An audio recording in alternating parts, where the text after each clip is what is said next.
Without getting into the details of exactly how that happened or how she got it out, let's just say it was a bad situation. And she panicked because, like for many of us, her phone is one of the most used and essential tools in her life.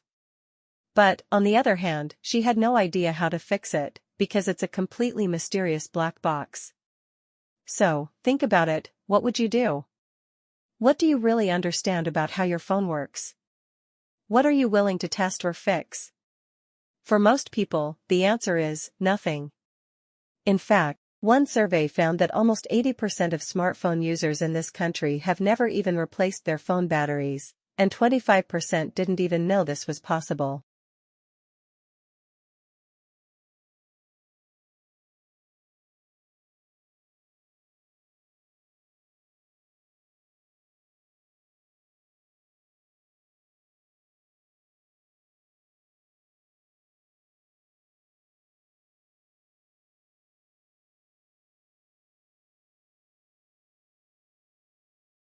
There are some 250 million cars in America, 250 million cars in the country with just over 300 million people.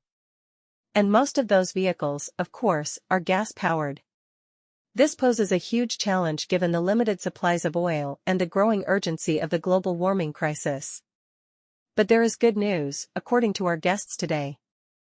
And that is we have the know-how and the technology to build sleek, fast automobiles that don't use gasoline.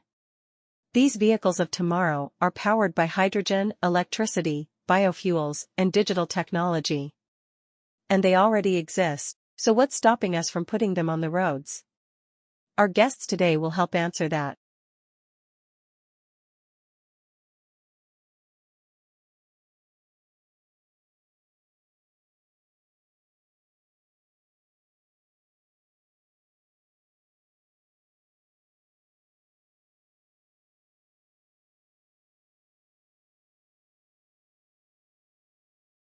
You've heard about SARS, AIDS, and bird flu. Now researchers from Australia claim we're about to be hit by a new epidemic, motivational deficiency disorder.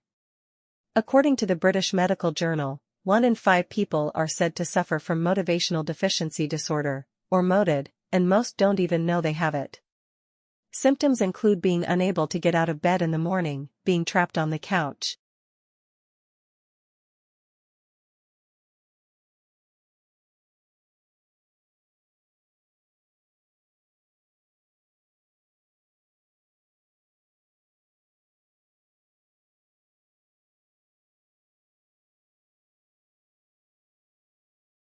We live in an aging world. While this has been recognized for some time in developed countries, it is only recently that this phenomenon has been fully acknowledged. Global communication is shrinking the world, and global aging is maturing it. The increasing presence of older persons in the world is making people of all ages more aware that we live in a diverse and multi-generational society. It is no longer possible to ignore aging, regardless of whether one views it positively or negatively. Demographers note that if current trends in aging continue as predicted, a demographic revolution, wherein the proportions of the young and the old will undergo a historic crossover, will be felt in just 3 generations.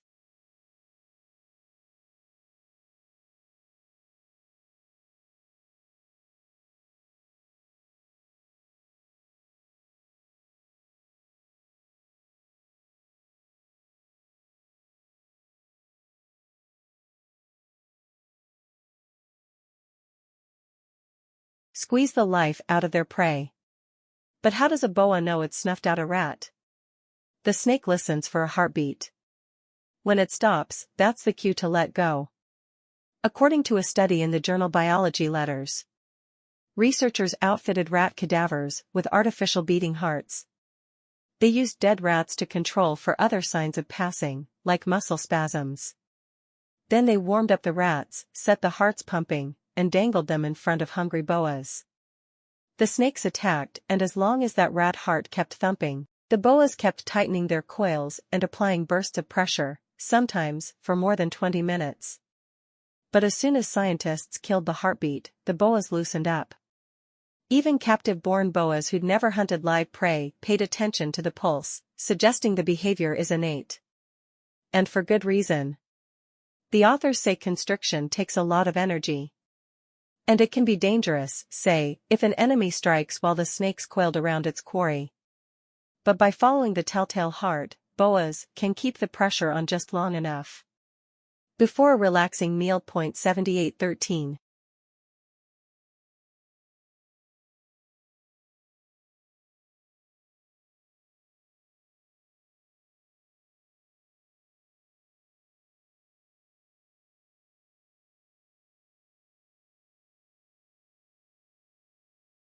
This portrait of change in the world's population parallels the magnitude of the Industrial Revolution, traditionally considered the most significant social and economic breakthrough in the history of humankind since the Neolithic period.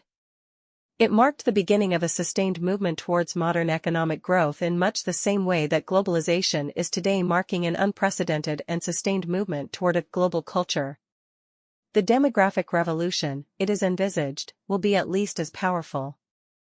While the future effects are not known, a likely scenario is one where both the challenges as well as the opportunities will emerge from a vessel into which exploration and research, dialogue and debate are poured.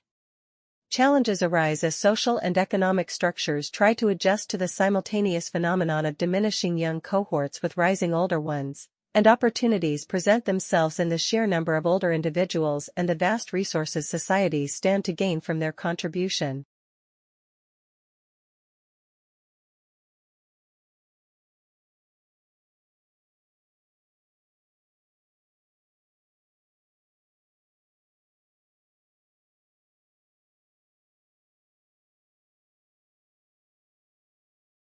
The Brundtland Report, Our Common Future, 1987, defines sustainable development as development which meets the needs of the present without compromising the ability of future generations to meet their own needs. Implicit in this definition is the idea that the old pattern of development could not be sustained. Is this true? Development in the past was driven by growth and innovation. It led to new technologies and huge improvements in living standards. To assume that we know what the circumstances or needs of future generations will be is mistaken and inevitably leads to the debilitating sense that we are living on borrowed time. Only if we assume that society will remain static can we understand the needs of the future. The way we live today could not have been predicted 20 years ago.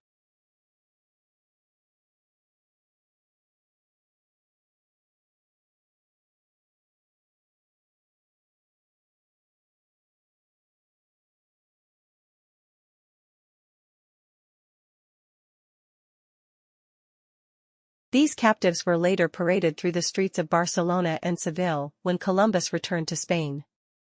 From his very first contact with native people, Columbus had their domination in mind. For example, on October 14, 1492, Columbus wrote in his journal, "With 50 men they can all be subjugated and made to do what is required of them." These were not mere words. After his second voyage, Columbus sent back a consignment of natives to be sold as slaves. Yet in an April, 1493, letter to Luis de Santangel, a patron who helped fund the first voyage, Columbus made clear that the people he encountered had done nothing to deserve ill treatment.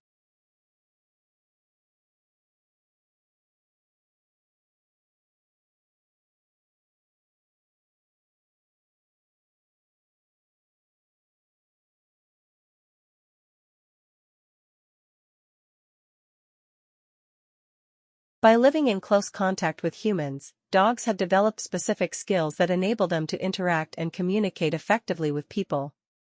Recent studies have shown that the canine brain can pick up on emotional cues contained in a person's voice, body odor and posture, and read their faces.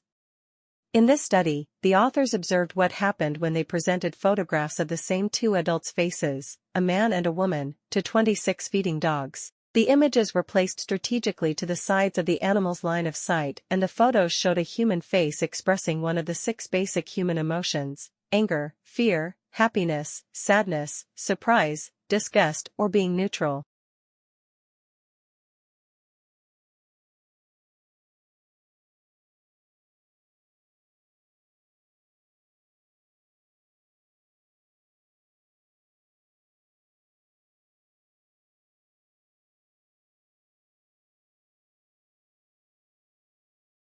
The dogs showed greater response and cardiac activity when shown photographs that expressed arousing emotional states such as anger, fear, and happiness. They also took longer to resume feeding after seeing these images. The dog's increased heart rate indicated that in these cases they experienced higher levels of stress. In addition, dogs turned their heads to the left when they saw human faces expressing anger, fear, or happiness. The reverse happened when the faces looked surprised, possibly because dogs view it as a non-threatening, relaxed expression. These findings, therefore, support the existence of an asymmetrical emotional modulation of dogs' brains to process basic human emotions.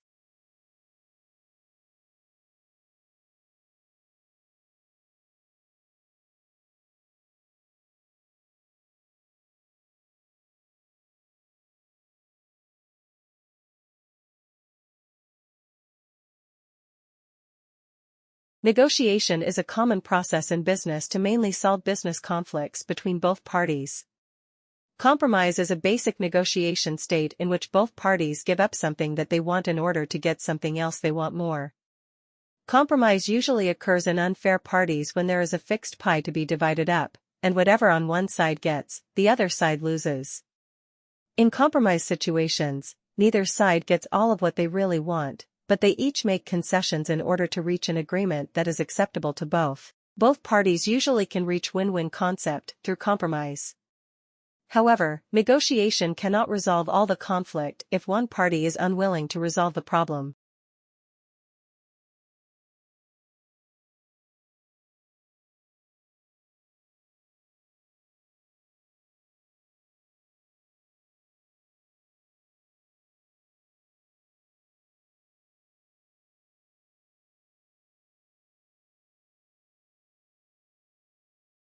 A leader can define or clarify goals by issuing a memo or an executive order, an edict or a fatwa or a tweet, by passing a law, barking a command, or presenting an interesting idea in a meeting of colleagues.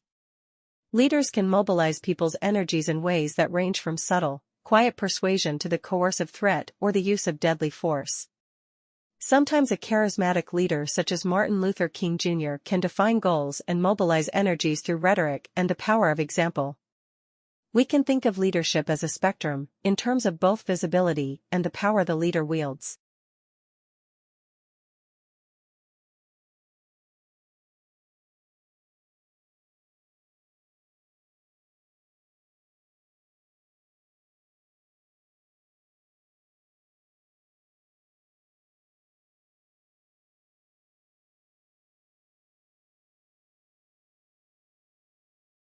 On one end of the spectrum, we have the most visible, authoritative leaders like the President of the United States or the Prime Minister of the United Kingdom, or a dictator such as Hitler or Gaddafi.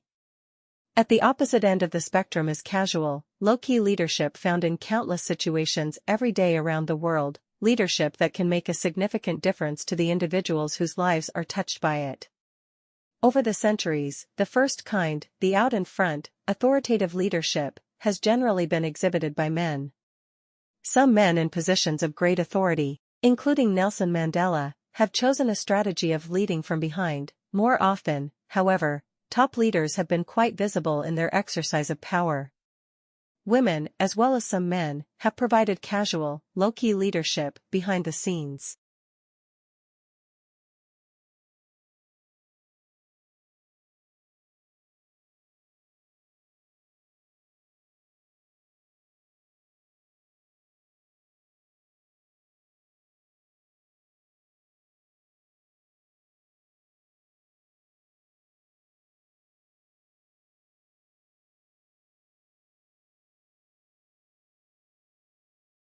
But this pattern has been changing, as more women have taken up opportunities for visible, authoritative leadership. If you are inspired to take concrete action for global peace and development, take a look at the United Nations Volunteers (UNV) program. Every year, up to 8,000 qualified and experienced women and men of some 160 different nationalities volunteer at least 6 months of their lives to help others. These UN volunteers work in some 130 countries promoting peace, responding to disasters, empowering communities and helping to build sustainable livelihoods and lasting development. UN volunteers come from dozens of professional backgrounds, but all of them are catalysts of positive change.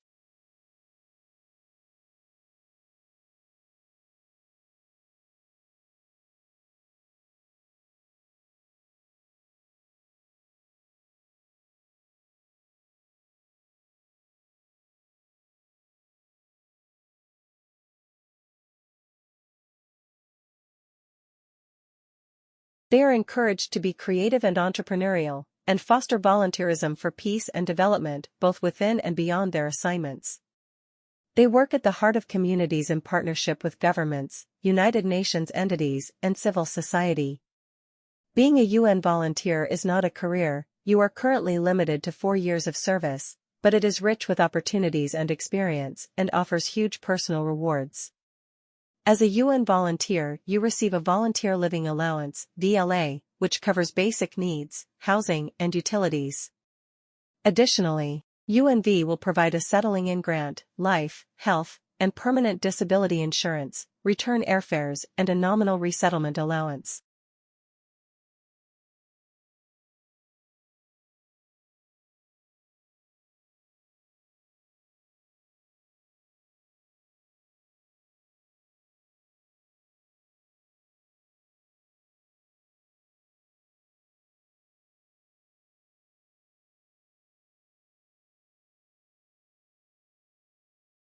Negotiation is a common process in business to mainly solve business conflicts between both parties. Compromise is a basic negotiation state in which both parties give up something that they want in order to get something else they want more. Compromise usually occurs in unfair parties when there is a fixed pie to be divided up, and whatever on one side gets, the other side loses. In compromise situations, neither side gets all of what they really want, but they each make concessions in order to reach an agreement that is acceptable to both. Both parties usually can reach win-win concept through compromise.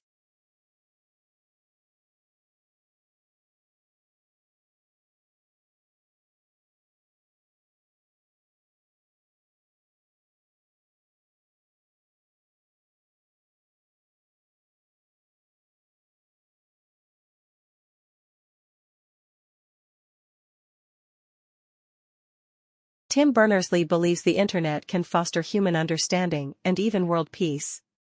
He is the man who has changed the world more than anyone else in the past 100 years. Sir Tim Berners-Lee may be a mild-mannered academic who lives modestly in Boston, but as the inventor of the World Wide Web, he is also a revolutionary. Along with Galileo, William Caxton, and Sir Isaac Newton, he is a scientist who has altered the way people think as well as the way they live since the web went global 20 years ago. The way we shop, listen to music and communicate has been transformed.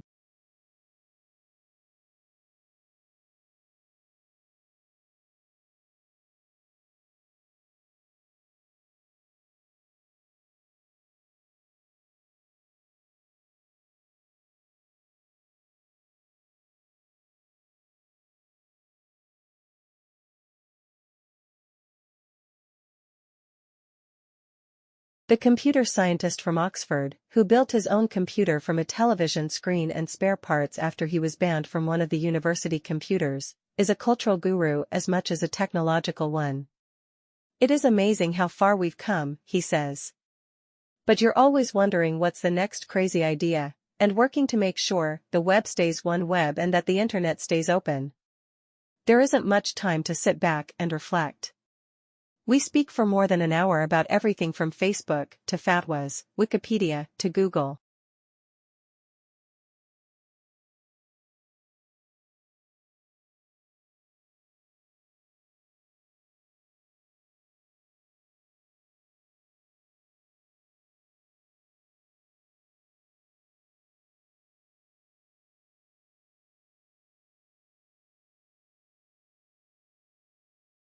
With the population growth, the demand for resources has been growing as well.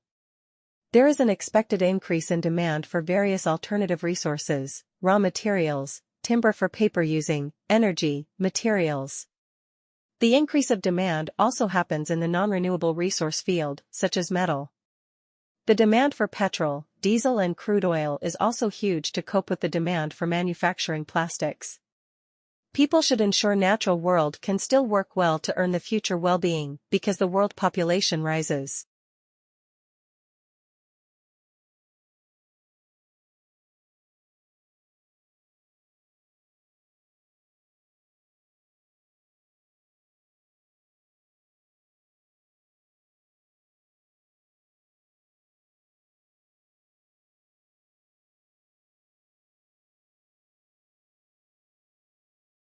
Brand loyalty exists when consumers repeat purchase your brand rather than swapping and switching between brands. It is widely agreed that it is far more expensive to have to find a new customer than to keep existing ones happy, so brand loyalty is crucial for achieving high profit margins. For charities, it is important to set a marketing objective of improving brand loyalty. If existing donors can be persuaded to set up a direct debit to the charity, its cash flow will improve significantly.